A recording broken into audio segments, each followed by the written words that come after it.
যতদিন মেয়র ছিলাম মানুষের কাজ করেছি, আর এখন আমি কাউন্সিলর হিসেবে কাজ করব। আমি কারোরটা দায়িত্ব নিই, আমার উপরে নেই জীবনের ভার। আমি অনেক ছোট থেকে মানুষের কাজ করি। আমি সম্পূর্ণ ব্যক্তিগত কারণে আমি কিছুটা সময় নিজের জন্য দিতে চাই। আমার এসবে কিছু যায় আসে না। আমি অনেক ছোট থেকে মানুষের কাজ করি। দলের সঙ্গে কোনো কথা হয়েছে ম্যাডামের সাথে? সবার যেখান থেকে যা প্রয়োজন আমি সমস্ত কিছু নিয়ে কারণ কি বলতে আমার নিজস্ব আমার ব্যক্তিগতটা তোকে নিশ্চয়ই বলতে হবে। আমি একটা মহিলা, আমার সম্পূর্ণ ব্যক্তি, ঠিক আছে? 16 বছরের একটা ছেলে। আমি বলছি না, আমি কারোরটা দায়িত্ব নিই, আমার উপরে নেই জীবনের ভার।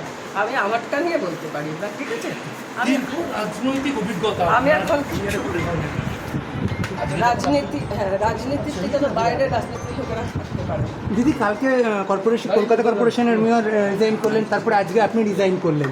আমার এসব এটা কি দলীয় কোনো সিদ্ধান্ত? আমি তো বলছি আমার সম্পূর্ণ ব্যক্তিগত কিচ্ছু নেই, সম্পূর্ণ নিজস্ব ব্যক্তিগত। তোদের সঙ্গে আমার দীর্ঘদিনের সম্পর্ক। আমাকে তোরা দেখেছিস, যে সত্যিভাবে বলি, যেটা বলার নয় সেটা বলিনি। সত্যি করেই বলছি, আমার ব্যক্তিগত কারণ। কাজের ক্ষেত্রে কোনো সমস্যা হচ্ছিল দিদি? আমি সবার কাছে এত ভালোবাসা পেয়েছি, আমার কারোর কাছে কোনো অভিমান নেই। দিদি, সকলের কাছে আমি কৃতজ্ঞ। কাজের ক্ষেত্রে কোনো অসুবিধা হচ্ছিল দিদি? রিজাইন পত্রে আপনি কি লিখলেন, কি কারণ লিখলেন? আমার যেটা বললাম ব্যক্তিগত কারণ।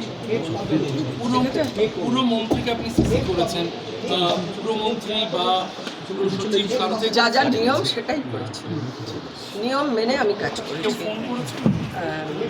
অনেকেই ফোন করছে, আমার ফোনে ভরে যাচ্ছে মানুষের ফোন, মানুষের কৌতূহল। আমি সম্পূর্ণ ব্যক্তিগত কারণে আমি কিছুটা সময় নিজের জন্য দিতে চাই, এবং যতদিন মেয়র ছিলাম মানুষের কাজ করেছি, আর এখন আমি কাউন্সিলর হিসেবে কাজ করব।